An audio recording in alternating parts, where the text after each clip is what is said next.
It's great to be back at Doc. My name is Glancey. I'm a recent graduate as well. And I just want to thank Mr. Renner for giving me the opportunity to share with you all this morning. It's great to see a lot of familiar faces and new faces as well.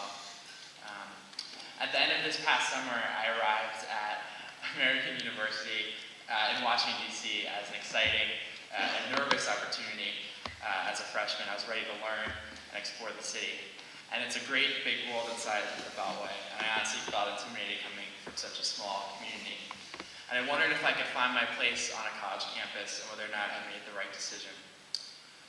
My favorite class in my first semester schedule was my introduction class for my major of communications law, economics, and government.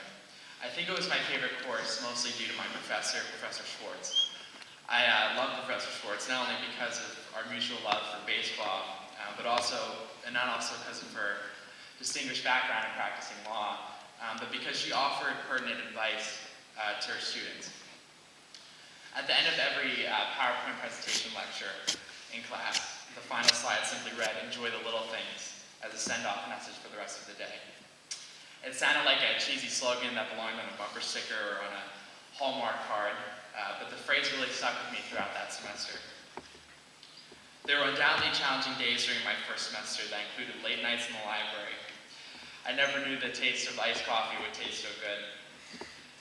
I consider my semester a success not simply because of grades or managing to actually get my laundry done, but rather because of the purpose and enjoyment I discovered in the things that appear to be small.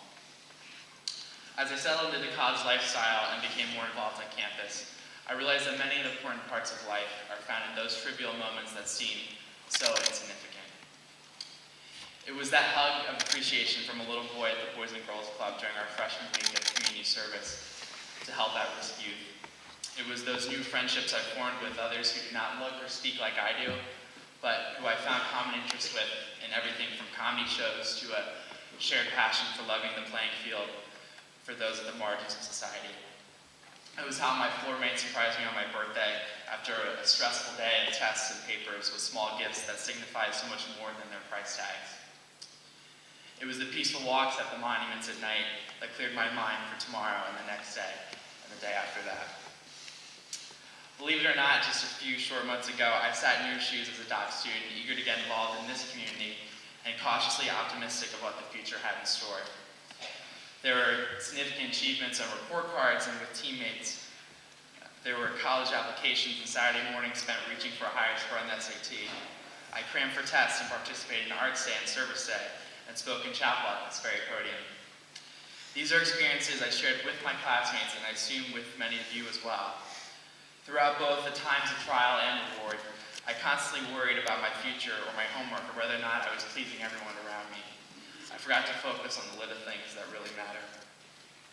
When I see or think of that motto nowadays, I think of the profound conversations that allowed my best high school friends to grow closer with every late night we stayed up talking about how we grew closer and how we shared experiences at this school. I reminisce about the interactions I had with teachers about politics and religion and recall how their perspective changed my way of thinking about people and the world. I hear the laughter of baseball teammates and that feeling of being a part of something bigger than myself. I envision setting my candle in the pond after baccalaureate, knowing how blessed I was to be embraced by this special community as the one here at Doc. There are undoubtedly big days ahead of you, from banquets to graduation, in the classroom and on the sports field.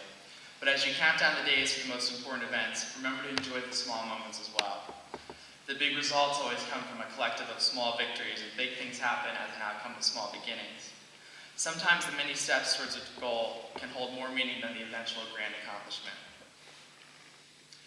Luke tells us that God tests us in the little things that we do, and our actions, and everything that we do to glorify Him. I've learned that you do not appreciate the little things. You're wasting opportunities He provides us in this life. There is beauty in the small occurrences that are just as important as the big milestones. This lesson of perspective is an important reminder to be appreciative and thankful for the little things that can help you realize your God-given potential. Enjoy the little things because, as the famous quote says, someday you'll look back and realize that those are the big things. Thank you.